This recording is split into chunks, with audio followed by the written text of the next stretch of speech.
Uthman ibn Mad'un atau kunyahnya Abu Sa'ib, Uthman ibn Mad'un Al-Jumahi radhiyallahu anhu, adalah seorang sahabat Nabi sallallahu alaihi wasallam yang tergolong as-sabiqun al-awwalun, dari deretan 20 sahabat yang awal-awal masuk Islam, dan ulama mencantumkan dia adalah nomor urut ke-14 dari 20 sahabat Nabi sallallahu alaihi wasallam yang mula-mula masuk Islam.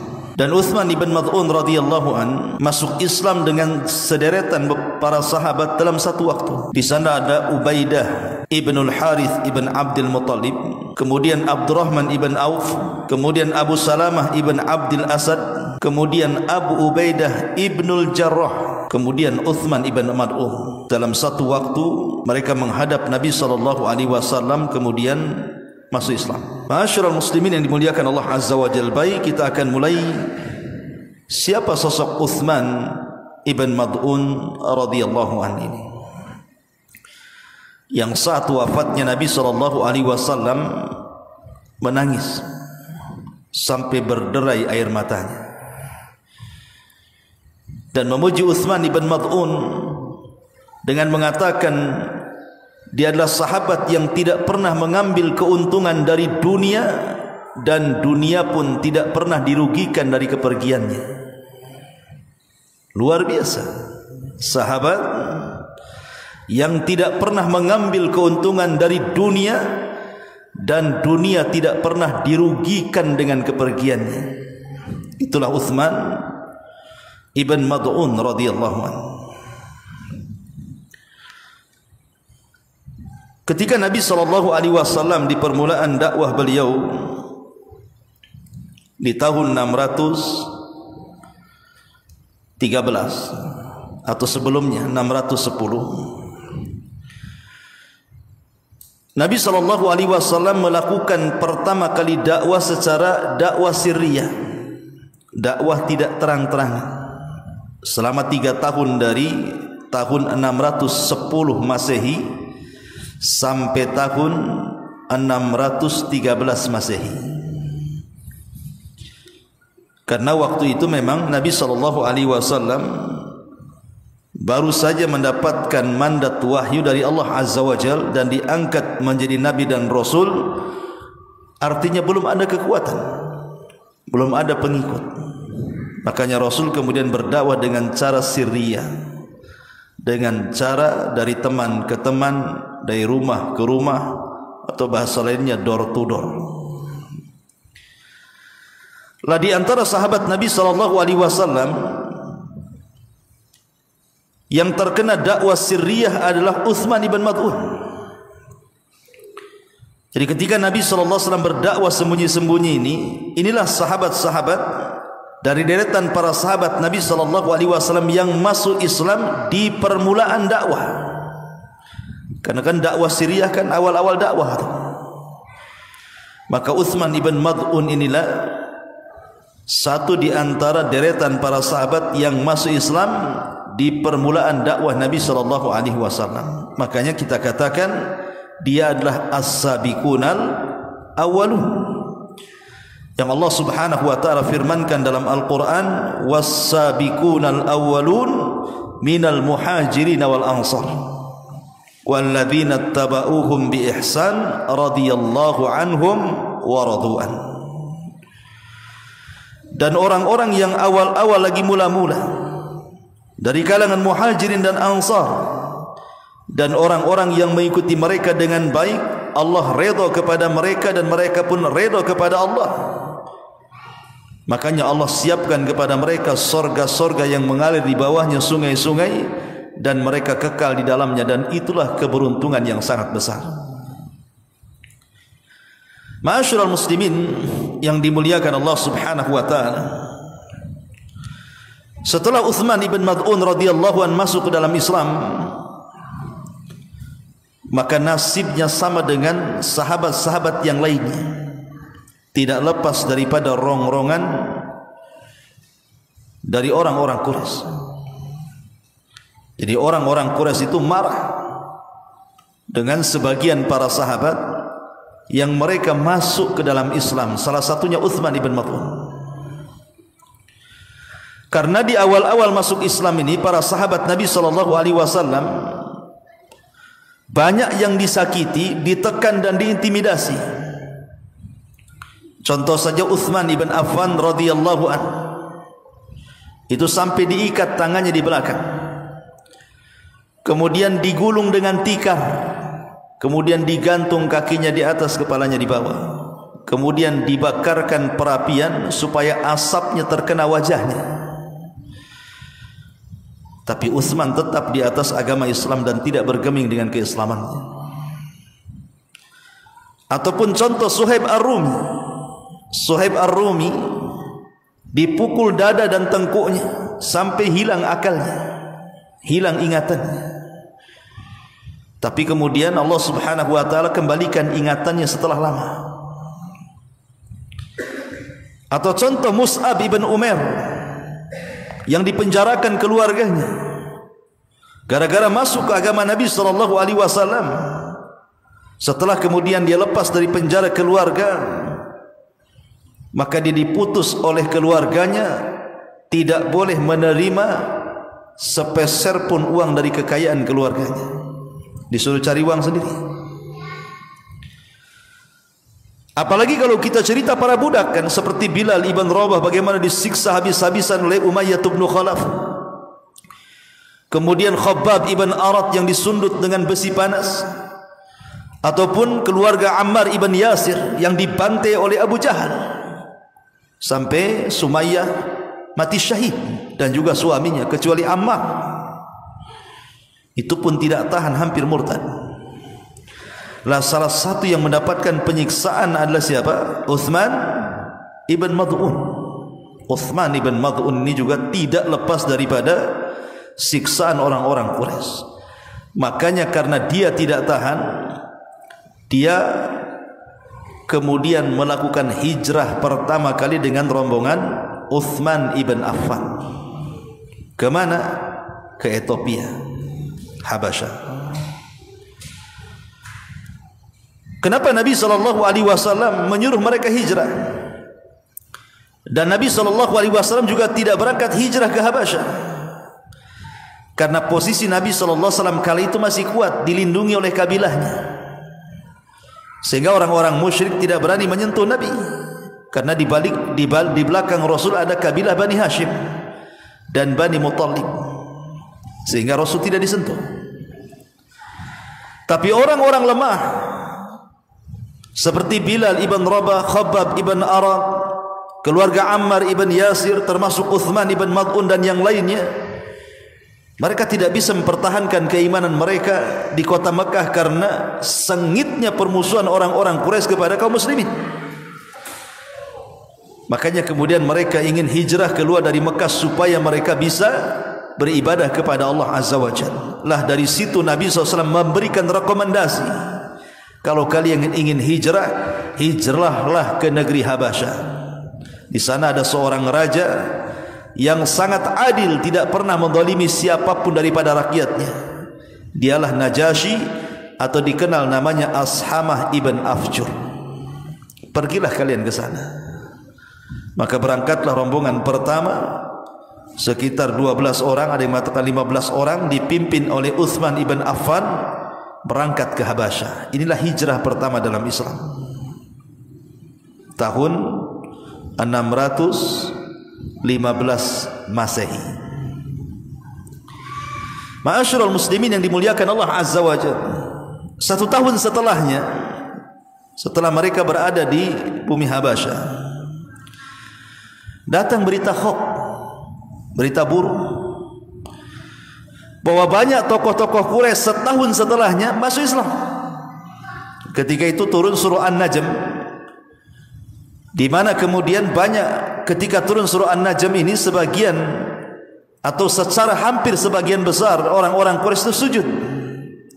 Disangka mereka masuk ke agama Nabi SAW. Disebarlah hoax bahwa orang-orang Quraisy itu sudah banyak masuk Islam. Sampailah berita ini ke Habasyah.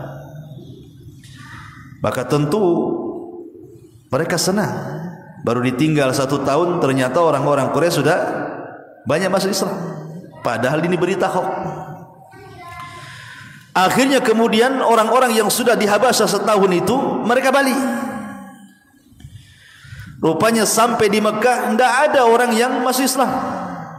Itu hanya kabar burung saja, berita hoax saja. Yang ada kemudian sengaja mereka membuat berita seperti itu untuk memancing orang-orang Habasyah pulang untuk ditangkap dan disiksa kembali. Sehingga Uthman ibn Mad'un harus mencari perlindungan, dan di antara adat istiadat orang Arab adalah supaya mereka aman dari kabilah-kabilah Arab, maka mereka harus menyandar kepada orang yang kuat untuk melindungi mereka supaya tidak diganggu. Lah Uthman ibn Mad'un akhirnya mencari sepupunya namanya Al-Walid ibn Mughirah. Dan Al-Walid ibn Mughirah ini tokoh besar dari tokoh-tokoh Quraisy, ayahanda daripada Khalid ibn Walid. Jadi Uthman bin Mad'un minta bantuan sama dia, tolong lindungi saya di sini. Sebab kalau tidak lindungi, orang-orang Quraisy bisa saja menyakiti dia. Karena ada hubungan sepupu, maka Al-Walid ibn Mughirah pun kemudian melindungi Uthman ibn Mad'un. Ketika sudah mendapatkan perlindungan daripada Al-Walid ibn Mughirah, otomatis tidak ada orang Quraisy menyentuh Uthman ibn Mad'un kan, karena sudah ada perlindungan orang kuat. Masalahnya Uthman ibn Mad'un ini melihat sahabat-sahabat yang lain yang tidak punya perlindungan dari orang-orang kuat Mekah, mereka disiksa. Mereka disiksa kembali layaknya di permulaan dakwah Nabi SAW. Dari situ dia mencabut perlindungan dari Al-Walid ibn Mughirah dan ingin bergabung dengan kaum muslimin dan hanya ingin menyandarkan perlindungan kepada Allah Subhanahu wa taala. Al-Walid sempat mengatakan, jangan kau cabut perlindunganku kepadamu, engkau akan masalah. Tapi Uthman ibn Mad'un mengatakan, tidak ada masalah, aku serahkan perlindunganku kepada Allah Azza wa Jalla. Maka Al-Walid pun mengumumkan bahwa dia sudah tidak melindungi siapa? Uthman ibn Mad'un. Ketika orang-orang tahu bahwa Uthman ibn Mad'un ini tidak punya perlindungan dari Al-Walid ibn Mughirah, mulai datang gangguan kepada dia. Satu hari ada seorang penyair namanya Al-Walid ibn Rabi'ah. Walid ibn Rabi'ah ini atau Labid ibn Rabi'ah ini seorang penyair kondang kala itu, berada di majlis Quraisy sedang melantunkan bait-bait syair. Karena orang-orang Quraisy zaman itu suka menampilkan syair-syair, ditonton banyak orang. Tampillah Labid ibn Rabi'ah ini bersyair, berkumandang. Kemudian salah satu ucapannya adalah, ala kullu syai'in ma khalallahu batil. Ingatlah segala sesuatu selain Allah Subhanahu wa taala adalah kebatilan. Lah ketika sang syair ini mengatakan seperti itu, Uthman ibn Mad'un itu ada di situ. Apa kata dia? Sodakta, kau benar katanya. Masalahnya kemudian bait syair yang setelahnya dia mengatakan, wa kullu na'imin la mahalata zailun. Dan setiap kenikmatan, maksudnya di sorga, pasti akan hilang. Maka Uthman ibn Mad'un langsung mengatakan, kadzabta, dusta kamu katanya. Ketika dia mengatakan kadzabta, Labid ibn Rabi'ah ini terhenti dari melantunkan syair dan mengatakan, demi Allah, sepanjang aku menjadi pujangga katanya, melantunkan syair, tidak ada orang berani memotong syairku kecuali kamu katanya. Akhirnya dia mengatakan, mengompori yang lainnya, bahwa orang ini orang enggak beres nih. Tiba-tiba seorang laki-laki mengatakan, inna hadha safihun faraqa dinana fala tajidanna fi nafsika min qawlihi. Wahai Labid ibn Rabi'ah, kamu tahu enggak siapa yang memotong syairmu itu? Maksudnya Uthman ibn Mad'un itu. Dia adalah orang bodoh, safi, faraqa dinana, dia yang sudah meninggalkan agama kami. Dari situ kemudian tiba-tiba ada seorang laki-laki datang menghantam, mengeroyok siapa? Uthman ibn Mad'un dan menonjok pas di mata sebelah kanannya sampai bengkak. Sampai ketika terjadi perkelahian itu, datanglah Al-Walid Ibn Mughirah dan mengatakan, "Ya Uthman, bukankah sudah kukatakan jangan kau cabut perlindunganku?" Nah, ini jadinya kayak gini nih. Kau ditonjok orang jadinya. Balik lagi lah kau kepada aku. Aku akan umumkan kepada orang-orang Quraisy biar engkau tidak diganggu dan engkau berada dalam lindunganku. Biar engkau tidak bermasalah. Kata Uthman ibn Mad'un, sesungguhnya ketika mereka menonjok mataku, ini yang kuinginkan katanya. Ini yang kuinginkan. Kalau bisa yang satunya ditonjok lagi, karena yang satu ini mata suka berkhianat katanya. Ada orang sahabat kayak gini coba ini. Kalau bisa satunya lagi ditonjok gitu. Karena mata yang satu ini takut berkhianat katanya. Ma'asyiral muslimin yang dimuliakan Allah Subhanahu wa taala, seperti itulah Uthman ibn Mad'un radhiyallahu anhu. Dia membela Islam di hadapan halayak ramai. Ma'asyiral muslimin yang dimuliakan Allah Azza wa Jalla. Jadi ketika kemudian mereka balik dari hijrah pertama, kemudian terjadi kembali semacam penyiksaan dari orang-orang Quraisy, akhirnya mereka kembali lagi ke Habasyah untuk kedua kalinya. Itulah hijrah kedua ke Habasyah, dengan membawa para sahabat Nabi SAW yang jauh lebih banyak lagi, dipimpin oleh Ja'far ibn Abi Talib pada tahun 616 Masehi. Berangkat rombongan kedua ke Habasyah. Ya. Ma'asyiral muslimin yang dimuliakan Allah Subhanahu wa taala, lah ketika kemudian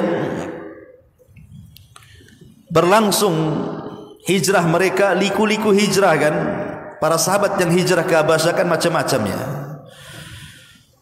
Liku-liku perjuangan dan kehidupan mereka itu. Ya ada yang enak, ada yang tidak enak, biasa namanya orang hijrah di perantauan kan. Seperti yang terjadi kepada Ramlah Ummu Habibah. Ketika berada di Habasyah, suaminya murtad, masuk Nasrani. Karena negeri Habasyah kan negeri Nasrani.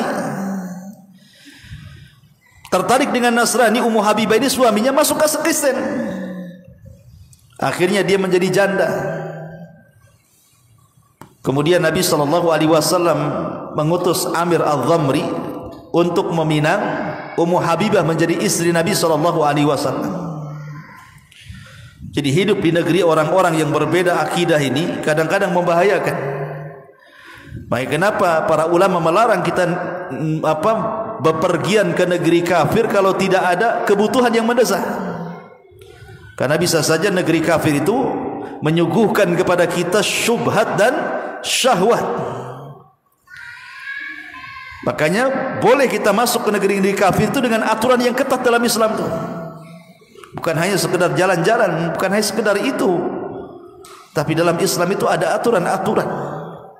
Ya, contohnya di sini, sahabat Nabi SAW saja bisa masuk ke Nasrani. Padahal Ummu Habibah dan suaminya itu sudah lelah letih loh hijrah loh, menghindari gangguan-gangguan Quraisy. Ketika sampai di Habasyah, murtad pula dia masuk Nasrani. Begitulah liku-liku orang-orang hijrah di zaman itu. Tidak ada gangguan dari Mekah, gangguan pula dari yang lain. Nah, ketika pensyariatan hijrah ke Madinah pada tahun 622 Masehi, maka diberlakukan hijrah ke kota Madinah. Maka semua para sahabat yang ada di Mekah ataupun yang ada di Habasyah disuruh bergabung, kemudian menyatu di kota Madinah. Lah dari sini ma'asyiral muslimin yang dimuliakan Allah Azza wa Jalla, tampaklah bagaimana kepribadian Uthman ibn Mad'un ketika di kota Madinah. Disebutkan di antara manakibnya adalah Uthman ibn Mad'un ini adalah orang yang menghabiskan waktu-waktunya untuk melakukan qiyamul lail dan siyamun nahar. Setiap malam salat malam, setiap malam puasa sunnah, dan setiap hari membaca Quran. Sampai satu hari istri daripada Uthman ibn Mad'un ini bertandang ke rumah istri-istri Nabi SAW. Dalam riwayat ke rumah Aisyah radhiyallahu anha. Kata Aisyah radhiyallahu anha kepada istrinya Utsman ibn Mad'un ini, kenapa penampilanmu seperti ini? Kenapa penampilanmu seperti orang susah? Bukankah suamimu orang berduit? Harusnya kan pakaianmu itu yang layaklah dipakai. Ini pakaian enggak layak ini.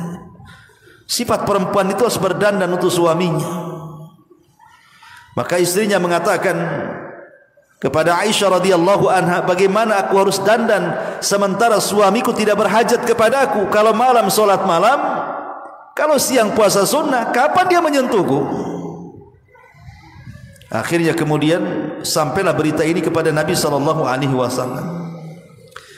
Maka Nabi SAW menasihati kepada Utsman ibn Mad'un bahwa Allah itu punya hak, tapi keluarga kamu juga punya hak, gitu ya. Jangan kau habiskan hak Allah dengan qiyamul lail setiap malam ataupun dengan puasa sunnah setiap hari, tapi luangkan waktu untuk keluargamu. Karena biarpun demikian, kata Rasul, tidak ada manusia yang lebih bertakwa dibandingkan aku, tapi aku bagi hak-hakku kepada Allah dan kepada keluargaku, kata Nabi. Akhirnya Utsman ibn Mad'un sadar, kemudian mengikuti nasihat Nabi SAW. Begitulah di zaman dulu, ikhwan, di mana seorang istri tidak dipedulikan itu karena suaminya rajin ibadah. Kalau sekarang suami tidak mempedulikan istri, pasti ada orang ketiga. Kalau enggak keempat, kelima, keenam, ketujuh, kedelapan tuh. Tadi mana-mana tuh nyangkut dia kan. Kan itu. Ma'asyiral muslimin yang dimuliakan Allah Azza wa Jalla. Kemudian juga Utsman ibn Mad'un terkenal syiddatu hayah, rasa malu yang luar biasa yang dimiliki Utsman ibn Mad'un ini.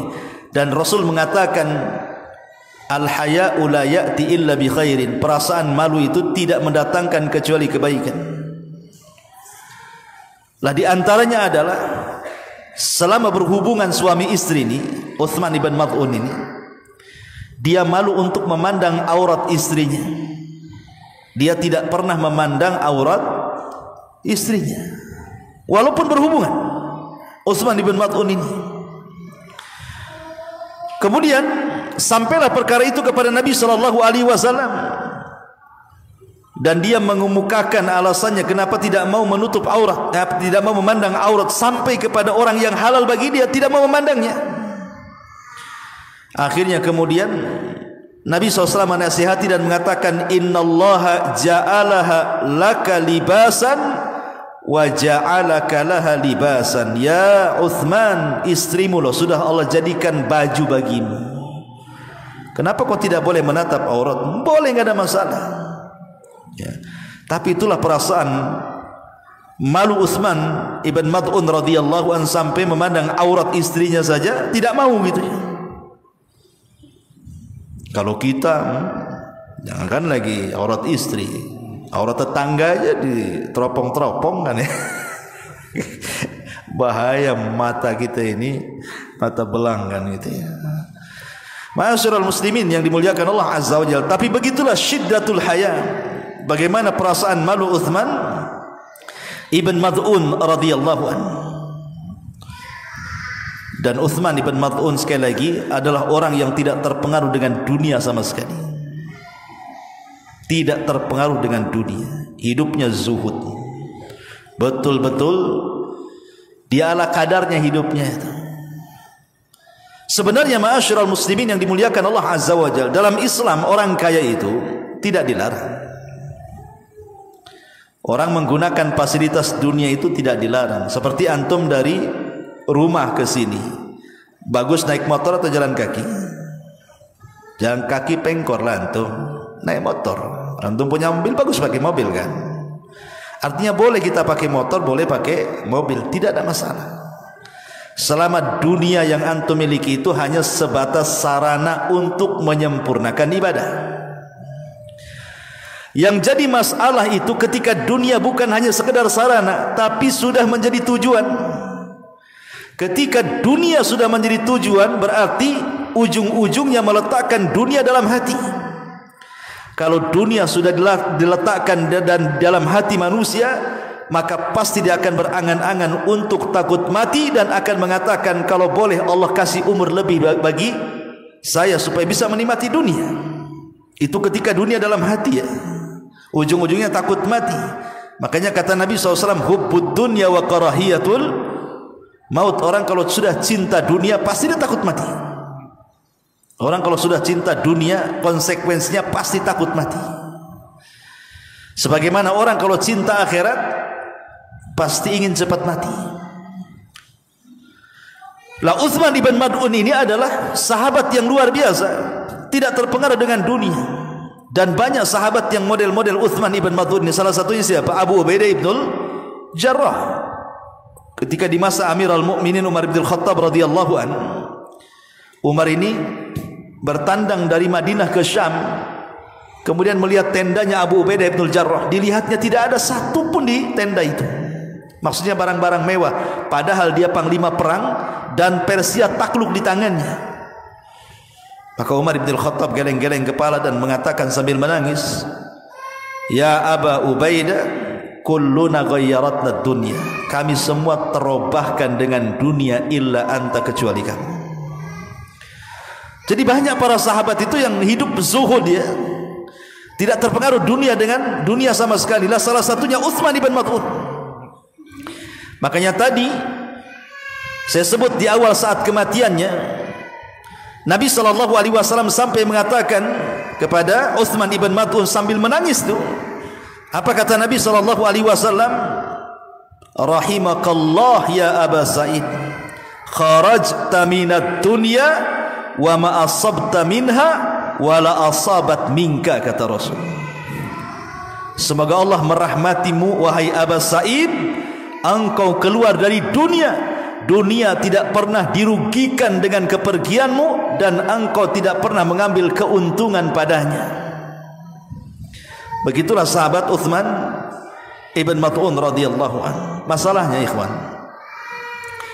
sahabat Uthman ibn Mad'un ini bukan meninggal saat peperangan. Karena kan yang diinginkan para sahabat Nabi SAW di zaman itu, mereka kalau meninggal itu ingin mati syahid. Itu cita-cita para sahabat. Pokoknya para sahabat itu kalau sudah berjihad tidak ingin pulang. Kalau bisa mati dalam peperangan.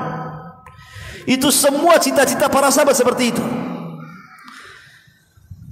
Dari sini kita tahu bahwa para sahabat itu pemberani, sebuah kaum yang tidak takut akan kematian. Macam mana akan bisa dilawan? Orang kalau perang niatnya mati, siapa yang akan bisa melawan orang seperti ini? Pasti dia akan berusaha untuk betul-betul kan sungguh-sungguh dalam berjihad supaya dia bisa mati syahid di situ. Makanya dalam setiap peperangan di zaman itu tidak dikalahkan para sahabat. Macam mana melawan kaum yang tidak takut mati, itu masalahnya. Lah Uthman ibn Mad'un ini Allah takdirkan dia ikut terlibat perang Badar. Ya memang terlibat dalam perang Badar, tapi dia tidak terbunuh di perang Badar alias syahid, tidak. Justru setelah Badar selesai, kemudian pulang ke kota Madinah, selang beberapa waktu setelah perang Badar, dia pun terkulai sakit. Kemudian sakit itulah yang menyebabkan dia meninggal dunia. Dan dialah sahabat yang pertama kali dari kalangan muhajirin yang meninggal dunia, dan dia pula sahabat yang pertama dari kalangan muhajirin yang dikubur di Baqi. Inilah Uthman ibn Mad'un ini. Lah karena kematian Uthman ibn Mad'un ini dengan cara seperti itu, ada sebagian para sahabat itu yang bersuudzon, berburuk sangka kepada Uthman ibn Mad'un itu. Karena Uthman ibn Mad'un ini kan satu sisi dia ahli ibadah, dan itu dikenal di kalangan para sahabat. Kalau malam menghabiskan qiyamul lail, kalau siang menghabiskan puasa sunnah dan baca Quran, tiba-tiba Allah pilihkan kematiannya seperti itu. Harusnya orang seperti ini mati syahid, gitu maksudnya. Sampai orang-orang yang berburuk sangka itu, salah satunya ada siapa? Umar bin Khattab. Umar bin Khattab radhiyallahu anhu ikut berburuk sangka gitu ya kepada Uthman ibn Mad'un, dan itu lama sekali dihilangkan dari hati-hati para sahabat sampai meninggalnya Nabi sallallahu alaihi wasallam, barulah perasaan itu hilang. Kenapa? Karena Nabi sallallahu alaihi wasallam juga tidak mati di peperangan. Mati kan Rasul tidak mati syahid kan? Rasulullah itu mati atau meninggal dunia diawali dengan sakit dulu. Maka kemudian mereka sadar bahwa tidak mesti kemuliaan itu harus meninggal di medan pertempuran kan? Buktinya Rasul meninggal sama dengan Uthman ibn Mad'un diawali dengan sakit. Setelah Nabi SAW meninggal, Abu Bakar pula meninggal lagi dalam kondisi yang sama, diawali dengan sakit. Dia mandi tengah malam, kemudian dia merasakan sakit. Akhirnya sakit itu yang menghantarkan Abu Bakar Siddiq radhiyallahu anhu kepada kematiannya. Makin yakin lagi bahwa tidak mesti kematian dalam jihad itulah seseorang dikatakan utama, dan meninggal selain jihad tidak dikatakan utama. Buktinya Rasul dan Abu Bakar tidak meninggal dalam peperangan kan? Termasuk siapa? Al-Walid ibn Khalid ibn Walid. Khalid ibn Walid ini kalau mau dihitung tusukan dalam badannya, sudah enggak dihitung, ribuan tusukan pedang, ribuan tusukan panah dan tombak di badannya. Harusnya sekelas Khalid ibn Walid ini mati dalam peperangan kan? Tapi Allah takdirkan tidak, dia mati dalam pembaringan sakit. Sampai saat dia hendak meninggal itu dia menangis. Mungkin bahasa kitanya, kenapalah harus meninggal seperti ini gitu. Aku kan seorang pemimpin perang, harusnya aku matilah dalam pertempuran. Jadi nyesellah Khalid ibn Walid ini. Tetapi kemudian disadarkan oleh Ibnu Abbas radhiyallahu anhu dan mengatakan, ya Khalid, ingin tahu rahasianya kenapa engkau meninggal di pembaringan dan tidak dimatikan dalam pertempuran? Kata Khalid, apa yang Anda maksudkan wahai turjumanul Quran? Maka Ibnu Abbas radhiyallahu anhu mengatakan, ya, karena engkau adalah saifun min suyufillah, engkau adalah pedang dari pedang-pedang Allah, dan pedang Allah tidak mungkin terkalahkan di peperangan. Makanya Allah pilih kematianmu seperti ini. Kalau engkau mati dalam peperangan berarti pedang Allahnya kalah kan gitu ya. Tidak mungkin pedang Allah kalah. Makanya Allah berikan kematian seperti ini. Lah saat Utsman ibn Mad'un radhiyallahu an meninggal dunia dari Aisyah radhiyallahu anha, dia mengatakan, "Ra'aitu an-nabiy sallallahu alaihi wasallam yuqabbilu Utsman ibn Mad'un wa huwa mayyitun." Kata Aisyah radhiyallahu anha, aku melihat Rasul sallallahu alaihi wasallam mencium Utsman ibn Mad'un setelah meninggal. Hatta ra'aitu dumu'a tasil, sampai aku melihat Nabi sallallahu alaihi wasallam mencucurkan air mata yang begitu deras dari kedua matanya karena mengenang kebaikan Utsman ibn Mad'un radhiyallahu anhu. Dalam riwayat Tirmidzi, anna Nabi sallallahu alaihi wasallam qabbala Utsman ibn Mad'un wa huwa mayyitun wa huwa yabki. Bahwa Nabi sallallahu alaihi wasallam mencium kening Utsman ibn Mad'un dan dia sudah meninggal, seraya menangis Nabi sallallahu alaihi wasallam. Dan dalam riwayat ainahu tadrifan, di mana kedua matanya betul-betul mencucurkan dengan deras air mata Nabi sallallahu alaihi wasallam karena sedih akan meninggalnya Utsman ibn Mad'un radhiyallahu anhu. Dan Utsman ibn Mad'un orang yang baik dari kalangan salaf. Makanya ketika Utsman ibn Mad'un meninggal dunia, dalam waktu yang sama setelah Utsman bin Mad'un meninggal dunia, disusul dengan siapa? Putri Nabi sallallahu alaihi wasallam, Ruqayyah bintu Rasulillah. Di tahun yang sama Utsman bin Mad'un meninggal dunia dulu. Kemudian beberapa bulan setelahnya putri Nabi sallallahu alaihi wasallam, Ruqayyah, menyusul meninggal dunia. Dan ketika itu dia istri daripada Utsman ibn Affan radhiyallahu anhu. Dan Utsman tidak terlibat dalam perang Badar karena mengurus Ruqayyah. Tapi Ruqayyah tidak tertolong. Lah saat Ruqayyah ini di detik-detik wafatnya, Nabi sallallahu alaihi wasallam membisikkan di telinganya dan mengatakan, ilhaqi bisalafinal khair Uthman ibn Mad'un. Kata Nabi SAW kepada Ruqayyah saat ruhnya hendak terlepas dari badannya, ilhaqi bisalafinal khair, susulah orang terbaik dari kita, maksudnya Uthman ibn Mad'un. Susulah orang terbaik dari kita Uthman ibn Mad'un wahai Ruqayyah. Makanya Ruqayyah pun kemudian menghembuskan nyawa terakhirnya, meninggal dunia. Tetapi di sini bagaimana Nabi SAW mengatakan ilhaqi bisalafinal khair. Rasul memuji Uthman bin Mad'un dengan kata-kata al khair, orang yang paling baik dari kami. Ini rekomendasi yang luar biasa. Uthman bin Mad'un radhiyallahu anhu meninggal di kota Madinah, dan dia orang yang pertama kali berhijrah, orang yang pertama kali wafat dari kalangan muhajirin di Madinah, dan orang yang pertama kali dikebumikan di kuburan Baqi al-Gharqad radhiyallahu anhu wa radu'an. Semoga Allah Subhanahu wa taala meridhai Uthman ibn Mad'un radhiyallahu anhu. Inilah di antara kisah daripada Uthman ibn Mad'un. Lalu apa yang kita bisa petik pelajaran daripada kisah Uthman ibn Mad'un ini? Pertama, kita diajarkan untuk kesederhanaan dalam ibadah. Ketika Uthman ibn Mad'un menghabiskan hari-harinya untuk beribadah kepada Allah, malamnya qiyamul lail tidak berhenti, kemudian siangnya dihabiskan untuk puasa sunnah, sehingga dia kurang perhatian dengan keluarganya, Rasul menasihati, bukan seperti itu cara beribadah. Masalahnya Allah itu tidak akan pernah bosan dengan ibadah kita. Terkadang kita yang bosan dengan ibadah kita kepada Allah. Allah enggak akan pernah bosan dengan kita, kita yang bosan nantinya. Makanya itu yang dialami oleh siapa? Abdullah ibn Amr ibn As.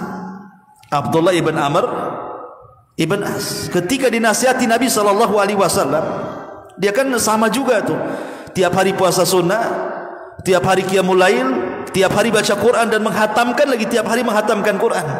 Oleh Rasul dikasih alternatif, kalau bisa hatamkan Quran sebulan sekali katanya.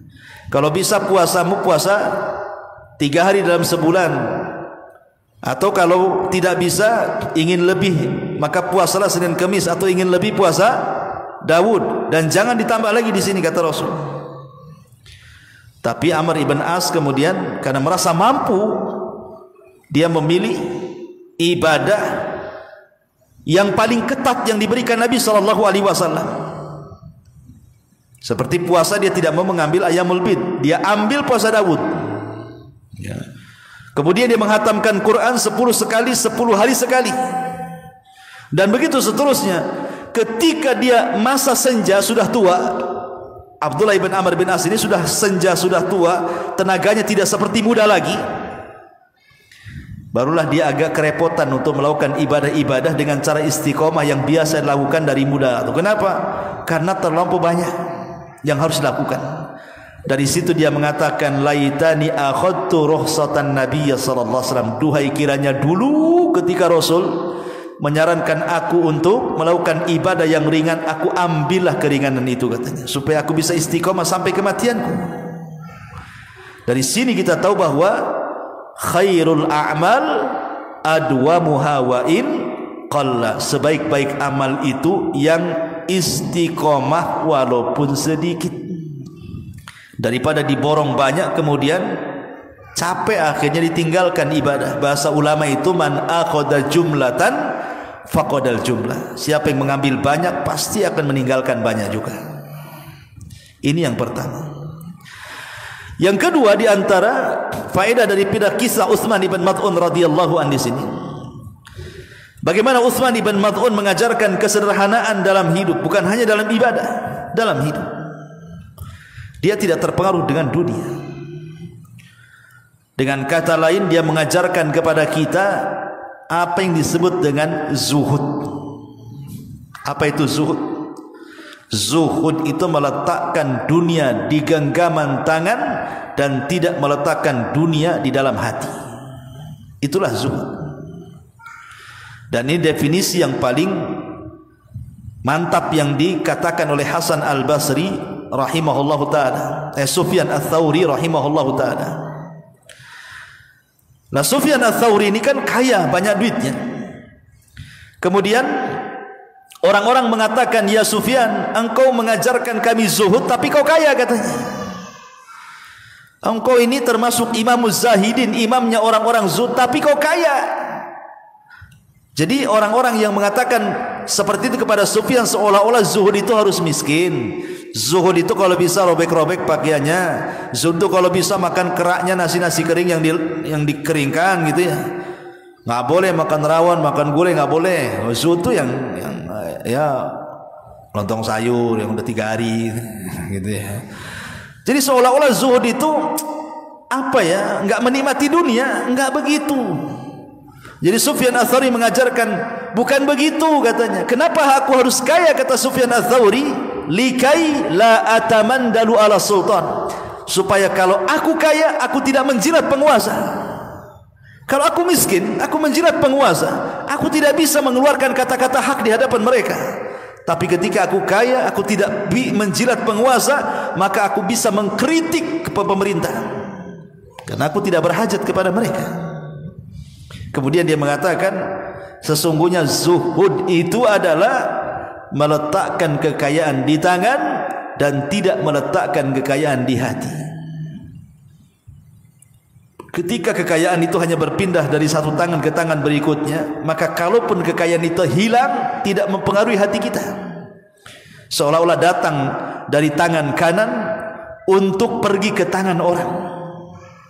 Hanya berpindah-pindah tangan saja, sehingga kalaupun hilang maka hati tidak terpengaruh. Beda kalau antum letakkan harta di hati kemudian berpindah ke yang lain, maka harus mengeluarkan harta dari hati itu berat rasanya. Disitulah letaknya akhirnya mencintai dunia dan berujung kepada takut akan kematian. Ma'asyiral muslimin yang dimuliakan Allah Subhanahu wa taala, dan yang terakhir tentu pelajaran daripada kisah Utsman ibn Mad'un radhiyallahu anhu ini. Utsman ibn Mad'un mengajarkan kepada kita tentang pengorbanan dalam Islam.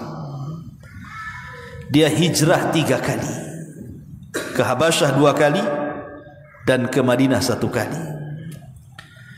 Dan hijrah di masa itu bukan naik kendaraan kayak sekarang enak ya kan, hijrah naik pesawat sampailah sana, naik kereta sampai sana, naik bus sampai sana. Hijrah jalan kaki. Dari Mekah ke Ethiopia itu jauh, harus melewati berbagai macam daerah yang menakutkan, gurun pasir, Sahara dan begitu seterusnya. Tapi demi mempertahankan agama, mereka rela meninggalkan negara tercinta dan tempat kelahirannya. Itulah para sahabat mengajarkan pengorbanan kepada kita, yang boleh jadi kita belum pernah merasakan itu semuanya. Makanya wajar kalau seandainya Rasul mengatakan khairun nas qarni thumma alladhina yalunahum thumma alladhina yalunahum. Sebaik-baik manusia adalah generasi aku dan para sahabatku, baru disusul para tabi'in, baru disusul para tabi'in. Subhanakallah bihamdika asyhadu an la ilaha illa anta astaghfiruka wa atubu ilaik. Allahu ta'ala a'lam. Assalamualaikum warahmatullahi wabarakatuh.